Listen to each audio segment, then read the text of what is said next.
You're listening to the Jay Bird Watching Podcast, the official podcast of jaysjournal.com and fansided.com, where we discuss all things Toronto Blue Jays baseball.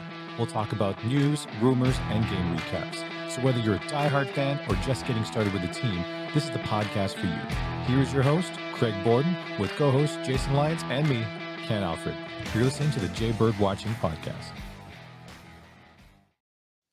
Blue Jays fans, how the hell are you on a week of what is just been sheer mayhem on Toronto Blue Jays Twitter and goofing around and whatnot? There's a lot going on with this big trade that just happened. Still plenty to talk about, even though it's been about 6 days since we had our last episode and since all this news broke. Tonight with me, we have Jason Lyons. Oh, wait, I'm sorry. He's on vacation having too much fun on a beach somewhere. I have my co-host with me, Ken Alfred. Ken, how are we doing this evening? Doing all right, Craig. Glad to be back. Hope everyone had a great holiday season. Yep, and we got our one Christmas gift, I guess, at this point. I guess we're going to talk about that and see how it goes. Because like I said, it's about a 50-50 split about Blue Jays universe with us. Also tonight from Jays Journal, a writer for about 2 years with them, David Stalaturo. How are you doing, bud? Great. Thanks for having me. Looking forward to talking about Blue Jays, Dalton Varsho, whatever comes up. Exactly. So, and that's exactly what's going on. It seems to be whatever came up all of a sudden in Blue Jays land here, because the trade has happened.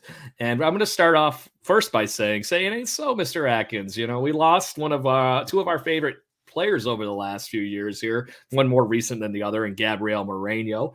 And Lourdes Gurriel Jr. has turned into a very big fan favorite with the pineapple-shaped hair and all those. I think Dan Bott on Blue Jays Twitter is going to be the most heartbreaking. If any of you guys have seen the ball games, he's the one that dresses up as the pineapple and sits pretty much right behind home plate.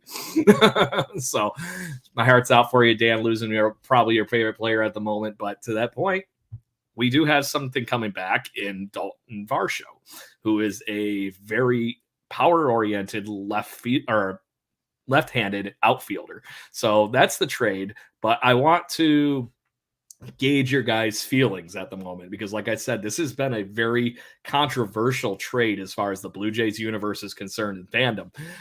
David, we're going to start with you. What have you been seeing over at Jays Journal? Because this seems to be a very 50-50 pro or con part of the trade going on. I think people recognize what a player they're getting in Varsho, but are also sad to see Gurriel go. He's such a fan favorite here. He's actually the longest tenured position player on the team. That is true. Even not even that old. So what you're getting in Varsho is an elite defender. He led all outfielders and also above average last year. Him and Kiermaier are going to form a incredible outfield and left field and center. So you hear Atkins talk about run prevention all the time. So the starting pitchers will love having those two outfielders out there catching balls. Yeah. Ken, how about you? How you been gauging the thermometer on the Blue Jays fandom lately after his trade? Wait a minute, Lords is gone? When?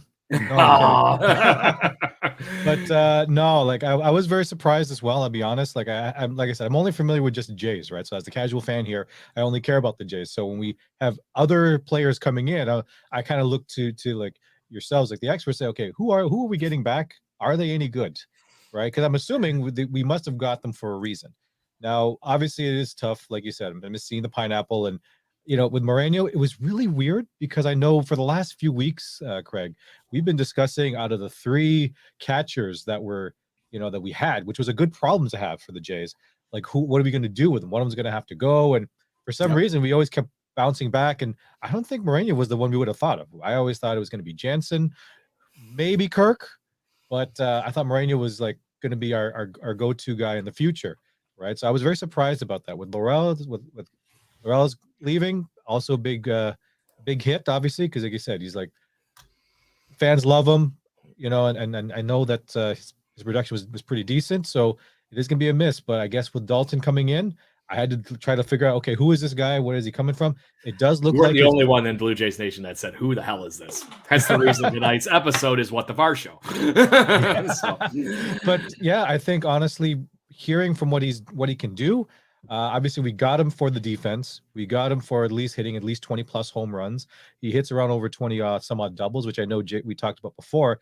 If we can get at least hitters that can get more than just a single, that does help. But my concern for Varsho, his batting average hasn't been the greatest. I think it's down like less, like 230 something at this point. 235 last year. 235 last year. Yeah. And the projection seems to be like, all right, he's going to hit another 20 plus home run, but his average ain't going to go up by that much. So, you know, as long as he's can prevent runs, I think we're okay. When we get to the point of talking purely on Dalton Varsho, I got some things I want to drop on both of you, and I'm sure you got plenty of things that we can chit chat about too. But let's talk what we gave up first, and then we'll talk Dalton and does it really equal? Is I think what most Blue Jays fans are currently spinning their wheels on, because we gave up two guys that we really, really like for one guy who, like you said, bad 235. So there's some this going on, right? Which way the scale's tipping. And I think, unfortunately, the Blue Jays fans over the last few years have gotten very used to the fact that we win trades. Josh Donaldson, Matt Chapman, and so on and so forth. So getting a trade like this and having it already look like it's possibly steering in the wrong direction might be the issue. But I digress.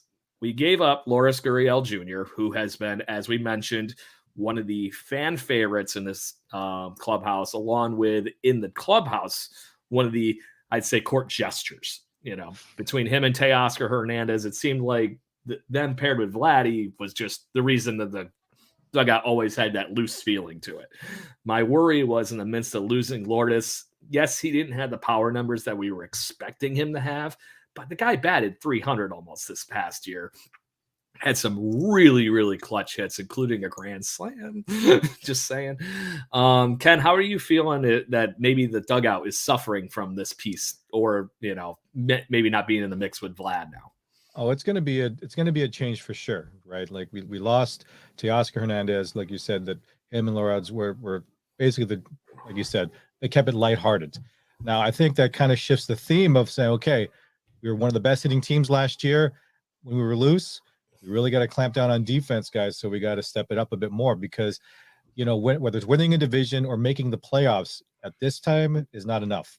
We need to progress past the wild card, right? As long as the fans are seeing we're moving one step closer to the World Series, then, as much as we don't like losing players like this, there has to be a reason for it. So if the theme is our bats are still going to be as strong, but we're just got to ramp up the defense a bit more, that's what it's going to be, I guess, right? Yeah, that would be the big thing, because even to that point, Lourdes had great defense. One of the best arms in Blue Jays history as far as the outfield goes. Monster. Ken, I have to ask, did you look up that Jesse Barfield highlight that I asked you to look up? I missed it. Last week. I will try next time. But he threw it really far. That's all I'm going to look at. So basically, Barfield threw it from the right field fence and threw a guy at home on one hop. It was slightly nuts. So, wow. Third base, not home plate, third base.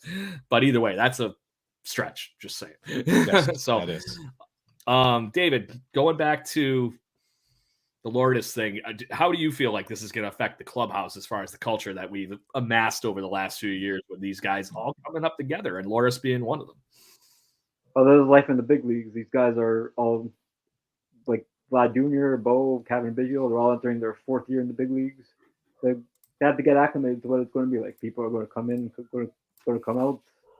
Yep. So they've been around the big leagues their entire lives, really. So they understand the business of the game.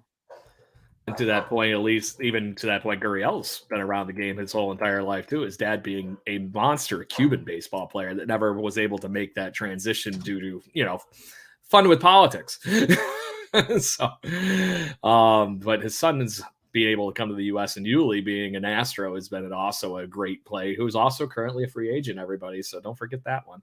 So there is that. But Lourdes, I thought, was a great piece for this team and really was that guy that kept everybody loose. I'm hoping that somebody can step into that role, whether that's Danny Jansen's also slightly a goofball. I've had the pleasure of meeting him, things like that, maybe at not the same extent. But there are those kind of things like that too that could be going on. I just worry that I don't want to see the whole culture of that dugout shift away from the not letting things get too serious. And I'm worried that you just traded the parts that were helping these guys shake out of a slump and not going too far down the Bo Bichette slamming bats and thing avenue. But I guess we're gonna find out. To your you got something? Go ahead. No, just not in my head. So, Ken, you brought up another interesting point that I wanted to talk about, Gabriel Moreno. Moreno was the top prospect in this organization at this point. Yeah. Didn't have a clear spot, but if you traded one of the catchers, he was easily the backup guy. I would say that his trade clout was on the same level as Danny Jansen. And maybe that's just, a team like the Diamondbacks obviously is looking to build for the future. So the guy with a couple of extra years in control in Moreno makes some sense to a team that's rebuilding. David, were you surprised that Moreno was the catcher included in this trade? I was. Captain said Moreno was the number one prospect, not just on the Blue Jays, but in all of baseball last year. People like this just aren't traded that often. I even went back and looked up what the Cardinals gave up for Nolan Arenado, what the Mets gave up for Lindor. They didn't trade their top prospects, so it was a very valid point. Yeah. So Moreno leaving was a bit of a shock, but at the end of the day, you have two established catchers already: Danny Jansen and Alejandro Kirk. Varsho even could play catcher. So that's I'm wondering if we actually got him because as another catcher that we had. I'm not too sure. I've never seen an outfielder also be a catcher as a back. I don't know how that's going to work. It's nice that guys are cross-trained in a few different things like infield, outfield, but catching I thought was always something very like a unique kind of thing, right? Especially in the point when they come into spring training, Ken. I think they're going to have to give Varsho some reps with the pitcher just to be, just so he's familiar with him, because I think what's going to end up happening, you're going to end up having Kirk in the lineup and Jansen in the lineup now. And then you're going to have Varsho in the outfield to start a game. If you get in that weird pinch now, the team's been talking about flexibility in defense since the Atkins and Shapiro era started. You're talking about not having to sacrifice that DH spot just because you had to move the DH and Alejandro Kirk or Jansen to the catcher spot and leave that spot open technically, which in Major League Baseball rules would make that spot an automatic out the next time it came around the lineup, which is why they were carrying three catchers the majority of this season. So if you all of a sudden have a guy that can just come in from the outfield, back up catch for the last inning, that's the kind of flexibility they got all of a sudden. So interesting. David, do you see Varsho kind of doing what I said, running into spring with just getting a few reps, at least with the bullpen guys, I would think, just to be that backup. Built some camaraderie with the pitchers, learn what they're good at, what kind of pitches to throw. So I could see Varsho getting some innings as a catcher this year, definitely. I think it's that kind of like breaking case of emergency situation, though. Yeah. So backup parachute, basically. Yeah, better than Zach Collins and Tyler Heineman. Exactly. As much as Zach Collins ended up being a cult favorite in Blue Jays fandom there for a bit, it was interesting to see, but there was no way in hell that was going to sustain. We were riding a hot streak for as long as we were there. I don't remember how many games. He actually got, wow, I was surprised by that. He actually got into 31 games last year as a catcher for the Arizona Diamondbacks. Really? That's a good chunk of games out of a 162 game season. Now, are those how do they classify that? Is it if he does like you said a backup thing where they just put him in, or is he has to start to get credit for that game? He has to play that position to get credit for it, but I'm leaning in the other of that because it was also 175 innings worth according to baseballreference.com. Oh. So that was a good chunk of innings. I couldn't remember, but I remembered him playing a sizable amount. But to that point, he played 103 games in the outfield. So mostly in right field and center. So that was pretty good. That's what the Blue Jays are asking for, I think, in this situation. Because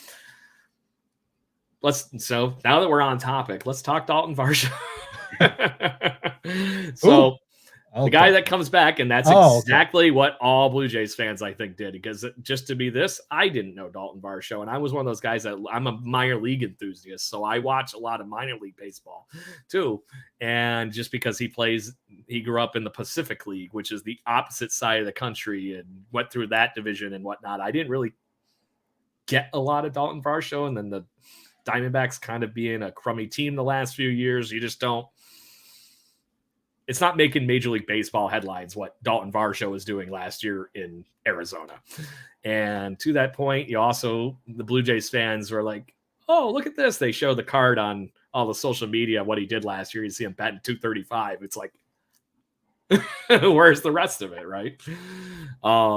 So what they got back in return, to David's point here, was they got a guy that generated a 4.9 WAR last year, and mostly his defense, because he was, I believe, a runner-up for the outfield Gold Glove, or did he end up winning one? Does anybody recall that off the top of their head? I want to say it was a runner-up. Yeah, like he was in contention, I believe. Yeah. He was in the consideration just as much as like Lourdes was in the American League. Just saying.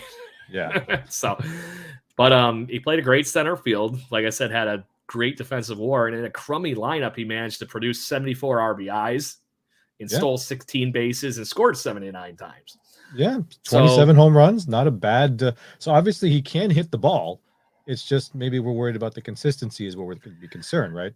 If that was a 250, 260 average, then maybe it would be like, okay, we got a pretty, there's not too much concern from that perspective, right? Yeah. My initial review of this trade was like, did we just trade for left-handed Randall Grichuk again? Because that's how I felt. I really didn't know what to think of it. I'm like, okay, great. We got another power hitting outfielder that can play defense. That's what it felt like to me. I don't know what your guys' initial reactions were, but I'd be very curious to hear what you guys thought initially when you saw the news break. I think Varsho is exactly what type of player the Blue Jays needed. He's a left-handed bat. He hit 27 home runs. Every Blue Jays left-hander last year hit 20 combined, so he hit more by himself. So. Yeah, there is that. So I think but combined with and just to be this person, you're the one that literally is playing devil to my advocate right now, because I was sitting there, like I said, thinking, why did I just pay for Randall Grichuk with two great guys? So, and then as I mentioned, I've slowly been digging more and more into Dalton Varsho, and I'm finding not just things that make me happy about the trade, but I'm getting excited of what he could do in the American League. And to that point that he was able to produce in a giant ballpark like the Arizona Diamondbacks field and all of those National League West ballparks that are just cavernous. You're talking, you have to play against the Giants 30 games last year, basically. And that's one of the biggest ballparks in all of baseball as far as, outfield like area. And he still managed to hit that many home runs and driving those kind of runs in that ballpark, in those ballparks. I think it's kind of exciting. I'm trying to find the next thing that I'm going to show you guys here and wow you with it if you hadn't seen it. But to that point, Ken, what was your initial reaction other than who the hell is Dalton Varsho? Well, I think, like I said, the first thing was who, because I was like, I don't really know a lot of players outside of whoever we have now, right? And then, of course, whoever you and Jason bring up during the show, right? It's like, oh, Nimmo, all these guys. I was like, oh, okay. So I'd like to learn from those guys. So when I just started looking into Varsho, it's like, okay, we definitely got him for his defense, because I know that's a big theme that looks like Atkins is really pushing towards, is making sure, and left-handed, like you said, David. So it seems like almost everyone we're trying to pick up now is either somehow left-handed, which I guess is something we definitely are lacking from previous. But I think I've been watching a lot of videos from a lot of other people kind of hearing their thoughts on it. I'm on the fence of like, okay, I'm finding a lot more people that seem to be for the trade versus against the trade, right? Because aside from that initial who is he, they're like looking into it, it's like, okay, he's definitely going to be one of our defensive presence that we're going to need, and our outfield is going to be very strong as well. From a defensive perspective. So I'm thinking, all right, let's give him a shot, right? Because how many times, I don't know if you guys remember this, I'm going to use a basketball analogy. Back when the Raptors first started in the NBA, everyone was expecting, I remember this from a long time ago, back in 93, 94, whenever the Raptors said they were coming, there was this UCLA star, I think his name was Ed O'Bannon. He was the one that all the sports stations were saying that's who the Raptors are going to pick for the first player ever that's going to be a Raptors player. And they picked a guy by the name of Damon Stoudemire. And we're like, who the hell is Damon Stoudemire? And he was like the franchise for the first few years of the season. So, I'm kind of leaning towards it. Okay. He may not have a lot of hype around him. Let's hope he gels well with the team and produces what he normally does. As long as he's pulling the line of 20 plus home runs, driving in the runs, and he's stopping a lot of runs or reducing the amount of runs we're giving up, I think the fans are going to be more like, as opposed to Dustin Varsho who would be like Dalton, sorry. It'll be like, all right, we want a jersey kind of thing, right? So I'm on the optimistic side because I'd like to think we wouldn't just get a player for the sake of just getting someone who hits left-handed. You know, I don't want that to be the only criteria that I think we've actually talked about that a little bit on this show. I don't care if he's right-handed or left-handed. Can he hit? Can he hit? Can he play defense? I think that's the most important thing, right? Yep. I quote Brad Pitt. I quote Brad Pitt. Can he get on base? So to that point, David, what are you thinking now that you've had time to simmer in on the Dalton Varsho fun here and get excited about it before I show you this cool thing that I found on Blue Jays Twitter here that I'm going to give some fun here and just make you all go, what? But what's your people who are against the trade are hooked up on his below average, but I think there's actually plenty of reasons to suspect that it'll actually go up. Remember, last year was his first full year in the majors. So he's still just 26, still just reaching his prime. He's also the most extreme pull hitter in the league, and next year they're batting the shift.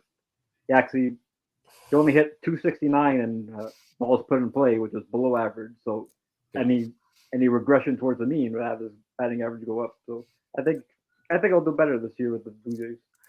I think there's a few other things that are leaning in the right direction with Dalton Varsho, who I'm just going to put this out there because also Blue Jays fans might not be aware, but he was a second-round pick in 2017 by the Arizona Diamondbacks. So you don't miss on second-round picks very often. If you're doing it badly, you're not drafting well for your team. And I'm going to just point to the JP Riccardi area, who we screwed up every first round, second round, third round, fifth pick, and didn't get anybody moving into this franchise. But to that point, we're getting the prime of Dalton Varsho here and going to be able to, have him in that same area probably in the lineup that we've been tinkering and toying around where Matt Chapman sits behind the main guys and the thumpers and whatnot. But he's also the left-handed bat that could squeeze in right behind Vladdy and just make you pitch to Vlad. It's going to make things very interesting. And the fact that he is he's not a free agent until the 2027 after the 2026 season. So he's going to be a Blue Jay for just a little bit. Just so what was the amount, David, that we spent on him? Right now he's making we didn't spend anything other than Lourdes and Moreno on him, but he's making a mere $2 million, almost $3 million right now, according to Sports Track. Wow. So cheap, because we were paying, I think, Lourdes 10 is the other part of that, which is part of the reason in the midst of this, I'm assuming that he got included into the trade. And Lourdes is a free agent after this year. That is also correct. So he has a weird loophole that he technically is on track for 2 more seasons, but he also could get out of his contract this year and go into free agency.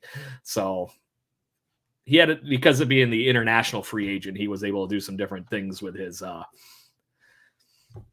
career to start off with, as far as money and financials go, than you wouldn't get from the regular Major League Baseball draft, as far as things outside signing bonuses and whatnot.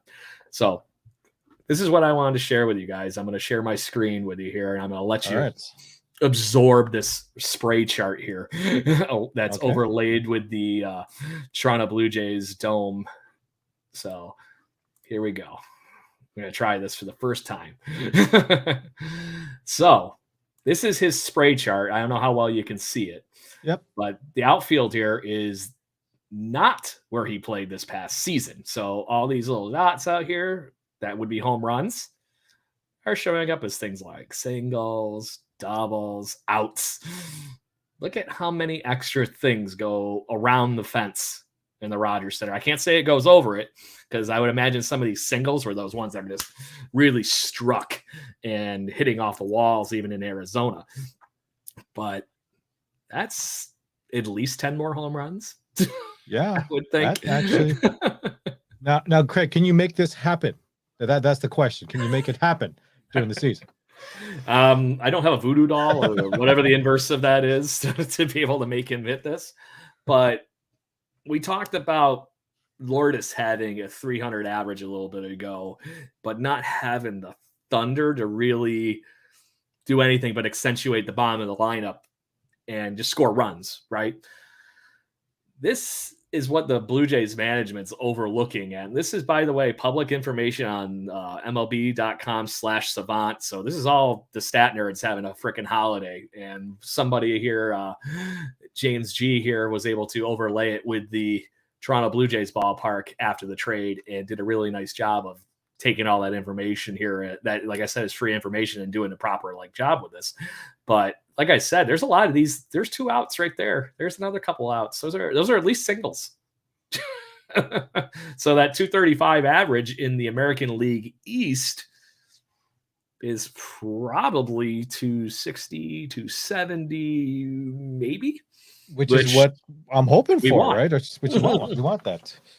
I think I count at least 17 or 18 dots that are passed over the fence in this chart.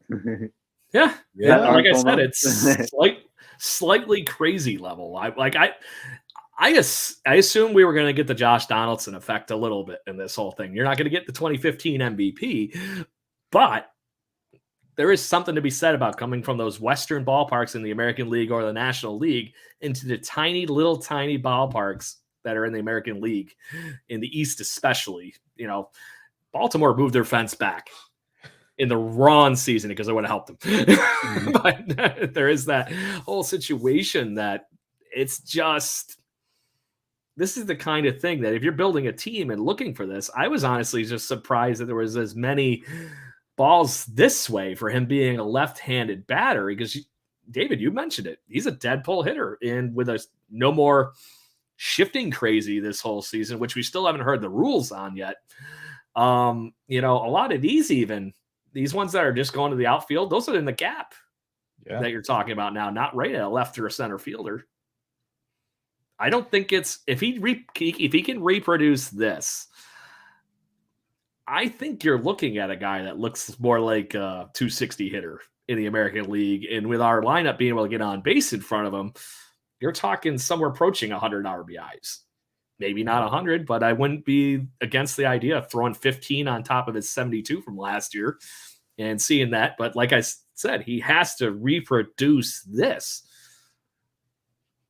If he can do that, then he's going to look like the best trade in Blue Jays history in recent years.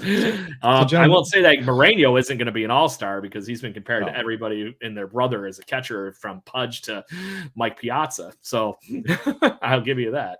Yeah. Go ahead, Ken. Sorry, I just had a quick question. This is just a general question here. So ballparks. So what is it, the main difference? Are you saying that in the NL League, sorry, are the stadiums actually bigger? And then I always thought stadiums had to be built to kind of like general specs and stuff like that. So there's not too much change. There might be a slight deviation, but is that how it works there between the AL and the NL in terms of the stadiums? It's more of a happenstance. They're all built to a certain standard, right? But that doesn't mean that the gaps and where the ball plays to and all those kind of things line up perfectly. It's like how it's a known fact that the thin air in Denver, Colorado for the Rockies leads to more home runs. There's things like that, but it is general. I'm going to see if I can pull it up. Is to this point, Ken, I don't know if you've ever seen this before, so I just want to show and see. And I have this wonderful toy here that I can actually share everything like a freaking Teams meeting now. This is ESPN.com tracks this, and this is one of those things that they call park metrics, park factors. So these are the kind of things that they weight what the easiest ballparks in baseball are to score runs in, which ones are it's easier to score home runs in, so on and so forth. And as you see here, as I mentioned a minute ago, just a few more runs per game are scored in Coors Field in Denver. So, but as you see that, if you go starting to look through the top runs producing ballparks, it's not a surprise that you see Fenway Park on here with the green monster. And just as you keep going down here, you start all of a sudden running into all of the American League East ballparks in the top parts. So, and there's the Rogers Center at 20. And mind you, that's just runs. You flip-flop it to home runs. This is where you start seeing a lot more of the American League ballparks, especially the East, being all right on top of each other. The Blue Jays and the Boston Red Sox being in a down year for the Red Sox, still being in the top 10, things like that. And then you start getting to where the Bronx Bombers are and whatnot. So it is kind of they all happen to be in our division, is what it comes down to, Ken. So, Okay. David, do you have anything you want to add to that as far as how that might play in the Blue Jays' favor for what we're getting with Dalton Varsho? I know that. Think of Varsho hitting in the short porch in Yankee Stadium for 10 games this year. Yeah, and that's the other catch too. It's 10 games this year, not 15, almost 20 like we've done the last few years. So interesting. What do you guys think of my fun with numbers? I think you're having a little too much fun there, Craig. Just letting you know. I am an engineer by day. Just I was telling my wife about you, and I said, "Oh, he's in robotics." Like, wow, so he's a smart techie guy, right? I'm like, I assume and a baseball nerd. And a baseball nerd. There you go. With a bad shoulder, I can't throw over 30 anymore. But to that point, so fellas, is there anything else that you've discovered in your researching or whatnot on Dalton Varsho that you would like to gush on, as far as, like I said, anything that pops in your mind about what you thought stood out on why the Blue Jays apparently targeted him since day one of the offseason, was what I was reading today. Well, it just kind of got me thinking, Craig. And you mentioned that, and sorry, we got him for what, $2 million? We're keeping him for $2 million, basically. Okay. Almost 3, I think, was what it said a minute ago.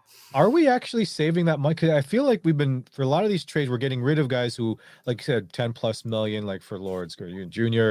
and all these other ones. And I think we had Killmeyer for what, 9, like less than 9 or something. Something and like now that. now we have this guy for 2 and stuff like that. So are we saving some money that we're gonna try to reach out after someone else, or are we like just you're reading my cards? You're cheating into my schedule here, my friend. I didn't even see the cards.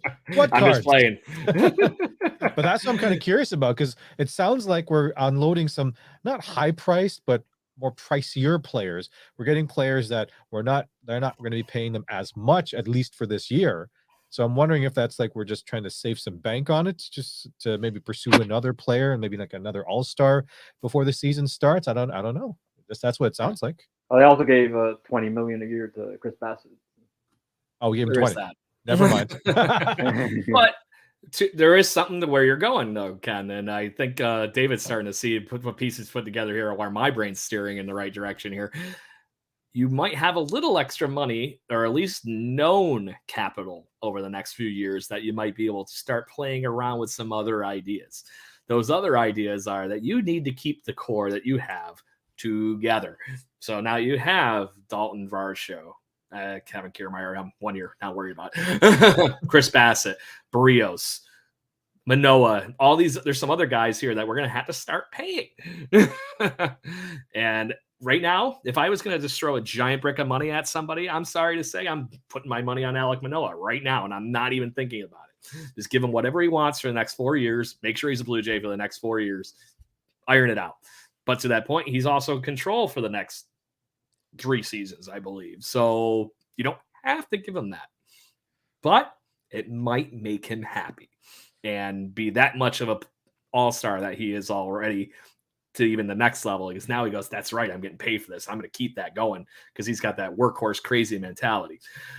Or pay Vlad, pay Bo, those kind of things. David, do you think that's something to the cooking that we got going on here with some of the money? I was thinking about watching the reaction of Red Sox fans when Bogarts left. So there's a complete panic in Boston.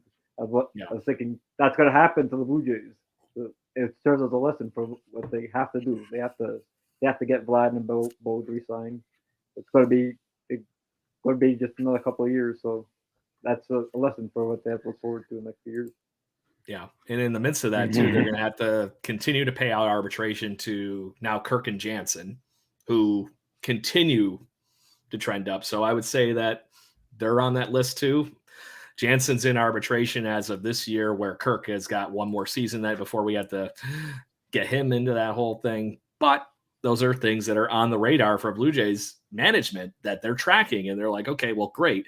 If our ceiling on the payroll is only this much, and maybe they are seeing that threshold they're starting to approach of the luxury tax that we talked about last week, Ken, that's currently set at $230 million, I believe, for team.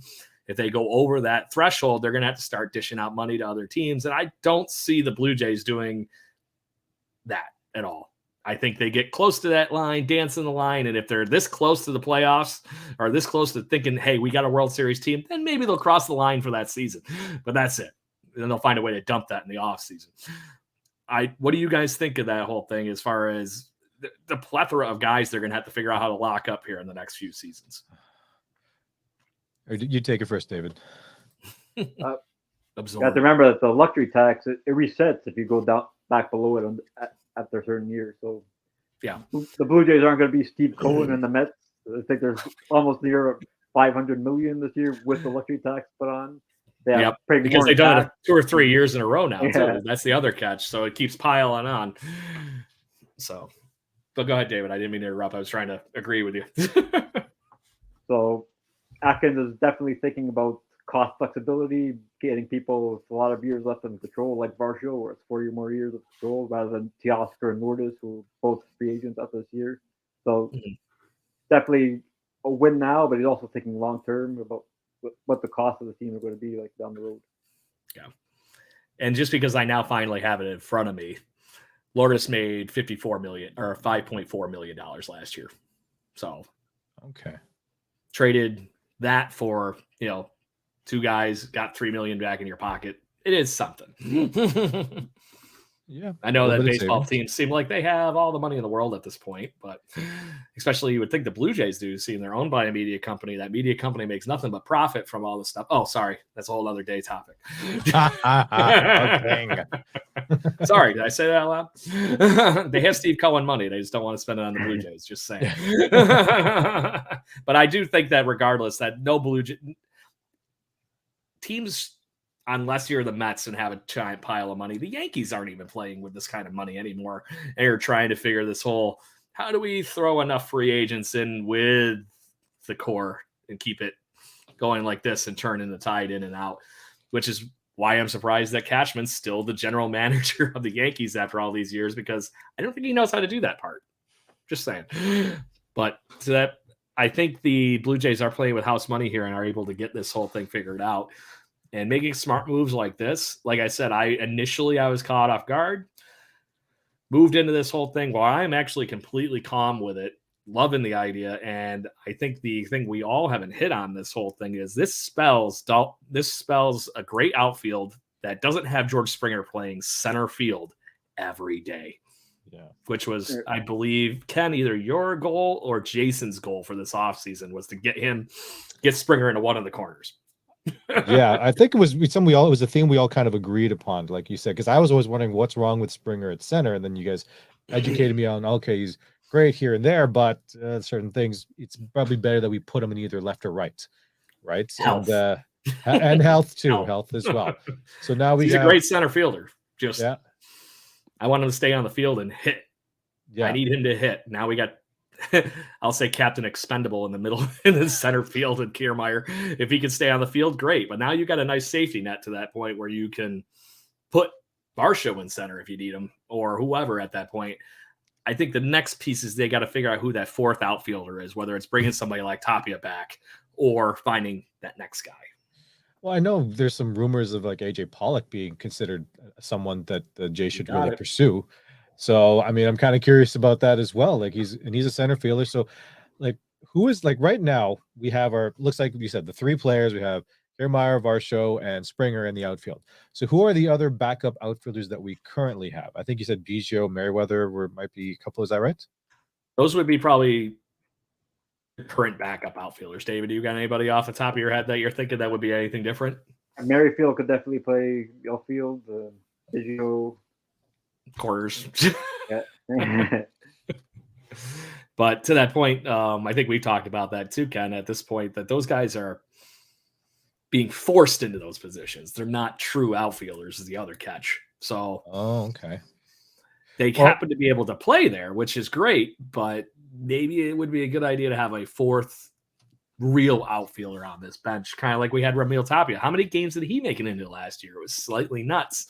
I think he made it into 90-something games last year between Springer being hurt and then trying to rotate him in and out of the DH spot and all that kind of good stuff that happened throughout the season.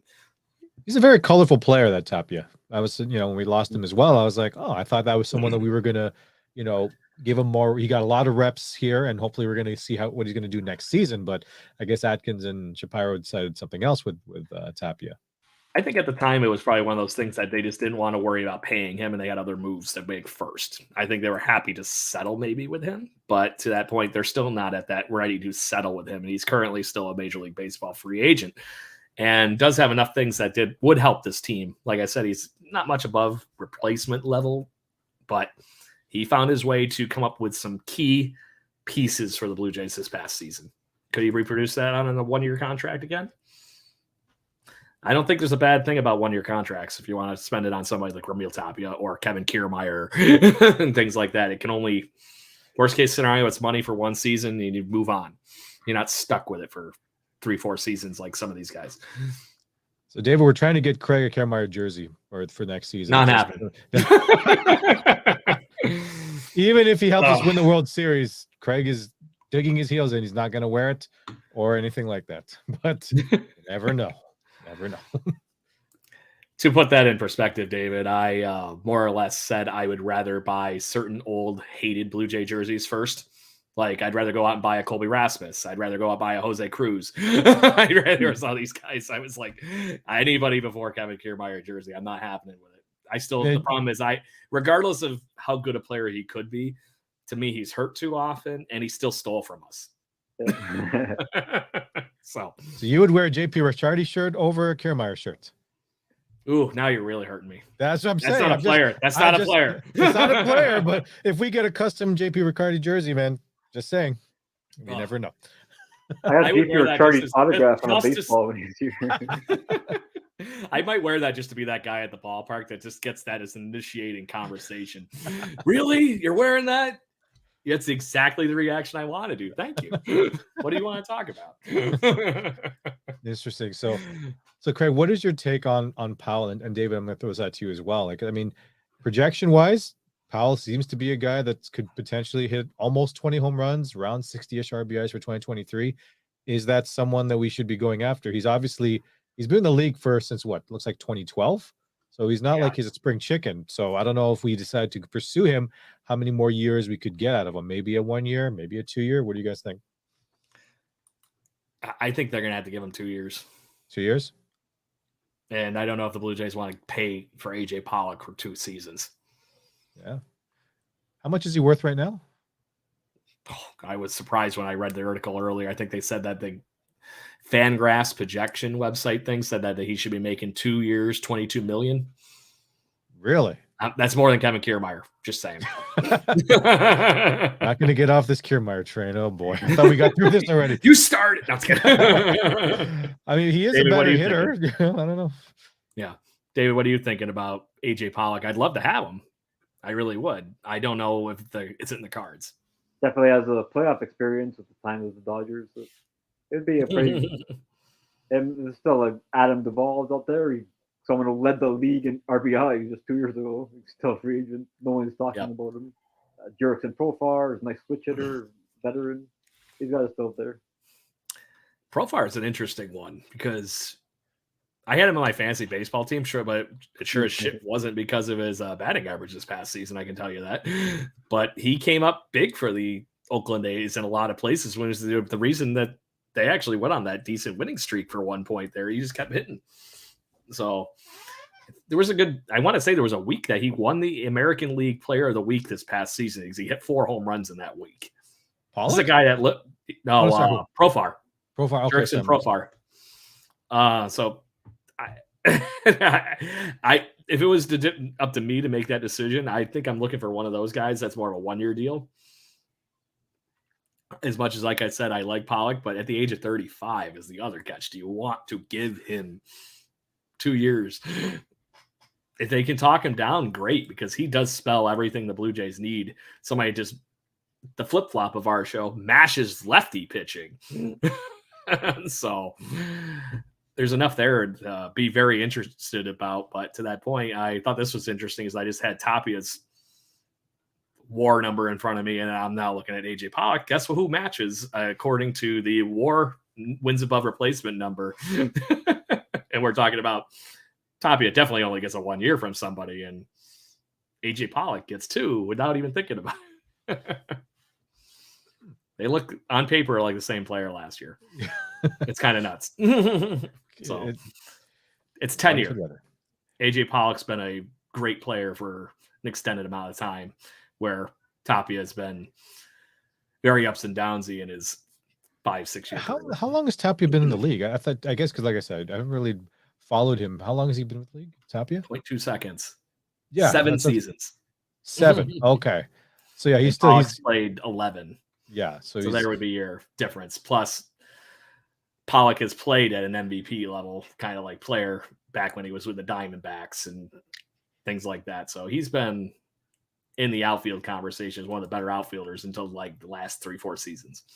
Yeah, he's averaging almost every 20 home runs and stuff like that almost every season, looks like, from 2018. I was like, wow, he's getting close. But last season, he only hit 14. I don't know if that's it seems like he played a lot of games, 30-ish games off. So we'll see if he can produce that. I mean, like I said, he's not a J yet, so I guess I'm just kind of pontificating to see. It's like, could he make a difference? Right? They have him pegged at almost 20 home runs for 2023. So we could use those 20 home runs. I'm shocked by that number. Which projection site are you looking at? I'm all excited. I'm looking at baseball-references.com, and I guess there you go. Right, that's the one. And the that's one of my favorites. Yep, they're saying 63 RBIs, batting average of almost 260. So it's like, okay, he's not. We're not going to get him for speed. He's only got pretending most likely 6. He's past bases, right? So I'm actually shocked now that I have that in front of me that it says it's also an 80% reliability too. Explain that stat to me, Craig. That's how confident in that number they are. Okay, good to know. If you look up Vlad's, it's closer to them just looking at what he's done the last 3 years, and they're bam, and they'll say like 90, 100% or right. Things like that. So, but to that point, I do like some of those other names that you had mentioned, David, and I think Profar is one of those ones that they probably are curious about. You said Profar, Pollock, and then there was one other guy. Adam Duvall. Adam Duvall. That would be a fun one because that's a guy that can just come out and mash. So, but to that point, he fell off the radar like I don't even know, like a blip all of a sudden after last year. He played with the Marlins, right? It was with the Marlins, then he got traded to the Braves in 2021. That's where he picked it back up with the Braves a little bit. Started with them in the World Series. And then had a horrible last season. Right? Yeah. 213. Yeah, I'd say that was pretty rough. -1 or -0.1 WAR last year. But seeing Ken's having the one that's gotten fun with projections, they're projecting him with a 79% reliability, hitting 21 home runs and having 60 RBIs this year. Profar? Adam Duvall. Duvall? Okay. So interesting. Wait, how old is Jafar? not Jafar. Sorry. Now that you said, because we got 11 seasons already with Pollock, right? So what's the? He's in the middle of Tapia and whatnot. He's got 9 seasons in the majors, and to what David had mentioned, he's had some very upsy downsy years over the last few years. It's kind of like riding the Jose Barrios train, going good, As much as I love Barrios. So consistency is definitely going to be an issue if we decide to go with any one of these guys. Well, except for Pollock, I think is a little bit more steady from what it looks like here. So if we go with someone else, like you said, we don't want the roller coaster. We want a straight drive. I would say that too, but you also got a guy that in Adam Duvall who's won a Gold Glove. So there is that. He was an all-star way back in 2016. David, was it you that mentioned that he led the league in RBIs as recent as 2021? Yeah. That's an enticing number right there because that's Gold Gloves help. Gold Gloves. He won a Gold Glove in that year. Yeah. So this is recent history. This isn't talking, glory days of Adam Duvall. This is honestly quite intriguing. I honestly didn't even think about his name until you brought that up, David. So that's a cool one. That one honestly would spell proper things for the Blue Jays, I think. I just think it's hilarious that you're looking at the 2021 season here. He got in 55 games. He hit 16 home runs. That's so, wow. That's pretty good, actually. It's kind of Imagine surprising seeing he had a whole year to do that the year before, and he only hit 22. Yeah. So sorry, why was this production cut? So you only played 55 games last year. Was he injured? Sorry. oh no, it was the year before that, the shortened one. Oh, the shortened season. Okay, that's why. Oh no, sorry, that was 2020. That was the shortened season. Right. So that's when he had Oh, I'm looking at this wrong. Okay. The Baseball Reference has the totals for 2021 split.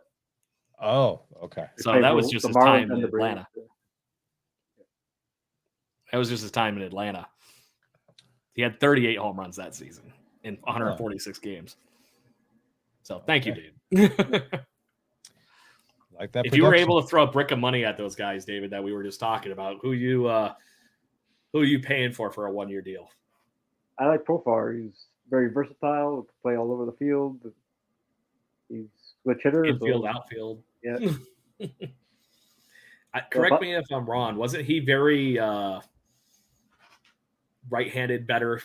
Like he hits righties like a ton better than he hits lefties or something like that.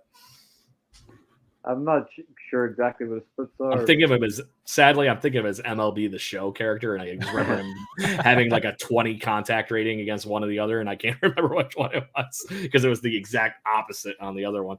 So nerd, just saying. Yeah. I'm curious now. So he had 259 against lefties and 237 against righties last year. That's actually not as bad as I thought it would be. So for a guy that hits, 240, 250. Put him in only against lefties, it sounds like. Yeah, right there, Craig. Excuse me. You guys made me laugh while I was drinking. All I said was put him against lefties. That's all I heard. So anyway, he does spell success for this team. And to your point, it's like having another Kevin Biggio that can actually hit at this point. I want to see Kevin Biggio succeed just as much as anybody else. But. Yeah, I was gonna say, like, I was looking at his production. I was like, man, he's got to be. I was expecting, with that whole Biggio Bichette thing. There's the sons of these, really phenomenal players based out of Houston back then. I thought, okay, yeah, that's going to be great. We have Biggio and Bichette. Bichette seems to be rising right now. Biggio doesn't seem to be doesn't seem to be steady as much. So I'm not too sure what the issue is, right? So is he not in the right position? Is he not in the right order, in the batting order to succeed, or what is it? You think it's mental? I think so. I think he's been seeing what Vlad and Bichette have done. Well, the three of them were the three amigos all the way through the minor leagues. And all of a sudden he sees them take off and he hasn't been able to stay healthy. So he's trying to, overcompensate, hurry up and catch up. Yeah. I think somebody like Schneider is going to help him calm down and have a good season. I really do, but we'll see. I would really, really like the Lansing Lugnuts hat that I have with all three of their autographs on it to be like worth $1 bajillion because they're all Hall of Famers. But to that point, I'm keeping that. That's mine. So, unless they give you another one. There is that. But to that point, traveling around for this show and Jay's Journal back in the day, I got very good friends with the Lansing Lugnuts announcer, Jesse Goldberg-Rossler, who is now, funny enough, he actually got a promotion up to the major leagues for one series against the Red Sox last year while their real road announcer was traveling. So I thought that was really cool. He got to go to Fenway Park. It's like how Wagner got promoted from the Buffalo Bisons to be the Blue Jays announcer. It was really cool. So I went and visited him while I was traveling for work one day. I was in Lansing, and I'm like, hey, want to grab a beer after the ball game? And he goes, why don't you just come to the game? Little did I know he was going to be like, letting me up in the press box and just hang out and goof around. But class act guy. And to that point, I met Vlad, Bo, and Biggio during that trip, just hanging out with him during batting practice and stuff, just right behind the dugout and chit-chatting, talking baseball. And I had my hat on. I'm like, hey. Sign here, please. I'm a fan. You guys are awesome. I'm looking forward to seeing you in Toronto, So got him to sign my Lugnuts hat, and I got it on the mantle in my den. So with a Bo Bichette Lansing Lugnuts bobblehead and a Vladdy Buffalo Bisons one. So gotta have the old ones. But like I said, I'm a minor league nerd. When I was writing for the Jay's Journal, I was the minor league writer. So I wasn't allowed to do anything else. Thanks to everybody. So, Wow. but anyways, I digress. I think that Biggio does have a chance to have a good season and move forward with it. I don't know what your guys' thoughts are on that. And everything, he could be the fourth outfielder and just really solidify that idea. Just get him away from second, and maybe with Merrifield here, that's where you go. He could be a salvageable corner outfielder. I really don't think it's a problem. And then now that you have Varsho to play center on those days where Kiermaier's not there, you can kind of keep doing this kind of like thing and keep moving everybody around. Workload. I don't know what your guys' thoughts are. So I just don't know where Biggio is going to play consistently. Is he going to play ahead of Espinal? Is he going to play ahead of Varsho and left? Is he going to play ahead of Chapman in the third base? And that's why I was thinking maybe backup outfielder is not a bad role because, like you said, Espinal's the backup second baseman for Merrifield, if not the starter right now. It's going to be interesting where spring training comes at that position. So good stuff. Anyway, seeing it's approaching the 8:00 hour here, I wanted to make sure we gave David his shameless self-promoting a few minutes here as far as being the Jays Journal guest here this evening. David, you've been writing some interesting articles, and obviously a lot of them have been about the things we've been chit-chatting around. But right now, being the off season, these are some of the kind of fun countdowns that we usually do on this show as well, especially when news is weak. Thankfully, we had this week something that's a huge topic to talk about.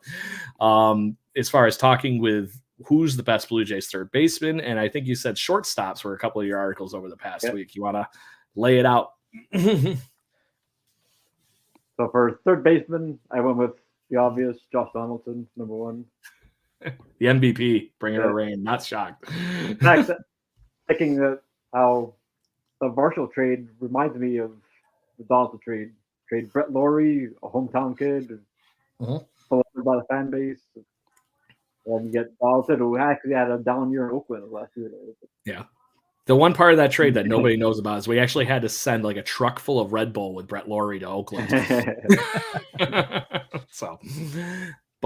And I'm assuming somewhere down that list there's some other key names, including one of the guys here that Ken has got a man crush on from the glory days in the third baseman ballpark. Go ahead, David. Waiting to hear. Where does Kelly Gruber stand? I put him at number two. Yes. There it is. Had of Ed Sprague. And Ed Sprague was good. Yeah, he was. Ed Sprague was. Everybody forgets how good he was in those few years, like where Pat Hankin and Roger Clemens were winning the Cy Youngs and whatnot. It wasn't just the 92 home run for Ed Sprague. There was some. Yeah, I think he had like another decent season like afterwards too. He was also like the top third baseman for the Jays, right? I want to say it was like 97, maybe. David, 96. Didn't he hit 40 home runs one year? That's what I'm saying. That 36 homers, which was a franchise record for third baseman at the time. So, until Josh Donaldson obliterates it. Actually, 2 years in a row, by the way. Sprague actually has the most career starts at third baseman for Blue Jays. Oh, really? And of course, that's actually quite impressive. I didn't know that. I figured Kelly Gruber would have ranked highly on that list too. 808 starts. Wow. That's sorry. That was the third base. What about the shortstop, David? Shortstops, I went with, of course, the late great Tony Fernandez. There you go. Shocking. Another fan favorite. What's that point? Tony Fernandez should have a few chances in this veterans community world that we live in for the Baseball Hall of Fame to actually get on that ballot and get into that Hall of Fame. So yeah. I heard someone say once that Tony Fernandez was Ozzie Smith with a worse publicist. That's so right on the nose. It's not even funny. Yeah. And honestly, if you swap those two around, Ozzie plays in Toronto and Tony plays in St. Louis. It would probably look eerily similar. Wow. It wouldn't shock me because Tony Fernandez was a Gold Glove perennial, and wow, that's very interesting, David. That's a good one. Yeah, that's a really good one. I remember being really upset when we lost McGriff and Fernandez for Carter and Alomar at the time, but as most people were actually. Well, that's what I'm kind of. Nobody knew who Robbie was. Yeah, really successful. So, who was the next best, David? I know we're just about time here. I just want to make sure we hear that's top 3 or 2. I put Bo at number 2 and Alfredo Griffin at number 3.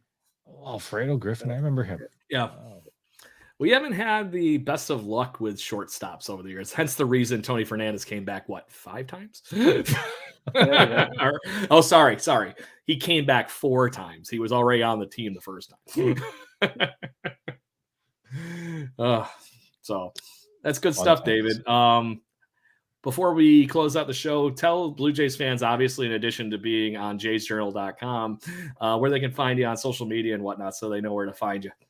Find me at David Salaturo on Twitter, and I post all my articles there and all kinds of great stats. Jason Stark likes all my stuff. He's even put me in his article a couple of times. Nice. So he's even commented by the Stark. Stark. I still have some gripes with his prospects list every year, but to that point, he ends up being usually more right than he's wrong. He's a very good Blue Jay writer, though, if anybody's following him too. So doesn't get as much credit as Blue Jays writing goes because he's known for his ESPN fun. But David, it's been a pleasure having you on the show. As I do our own shameless self-promoting here, we do a little Blue Jay tribute to Caleb Joseph at the end of every show and do 2 claps and a Ric Flair. So we'll count that down and let you join in on that. But until next week, Blue Jays fans, where we will have more Toronto Blue Jays fun for you here in the Toronto Blue Jays barroom chat that is Jaybird Watching. Find us on wherever you can find your podcasting pleasures from, along with our live shows here on YouTube, LinkedIn, Facebook, whatever. All those fun social media places. We are at Birdwatching GC. And until next week, fellas, I guess that's it. Oh yeah, sorry, we missed the comment from Shane. He just posted just now. Okay, well, I guess we better hurry up and get our buddy Shane his kicks. The cost was high, but I think checks some big time boxes. Replaces Teoscar. Yep, Gurriel has none. Lefty bat, Wade, a bit better defense. There you go.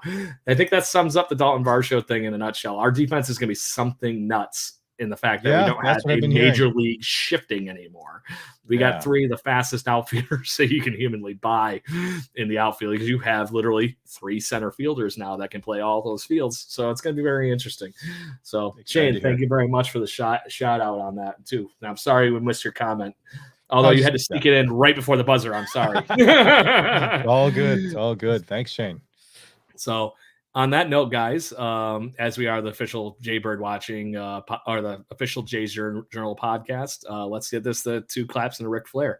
1, 2, 3. Woo! Let's go, Blue Jays. Go. Thank you for listening to the Jaybird Watching podcast. Please follow us on Facebook, Instagram, Twitter, Twitch at Birdwatching GC, and our YouTube channel. If you want to support the show and get extra content, please consider joining to our Patreon at patreon.com/birdwatchinggc. Go Jays, go. Woo!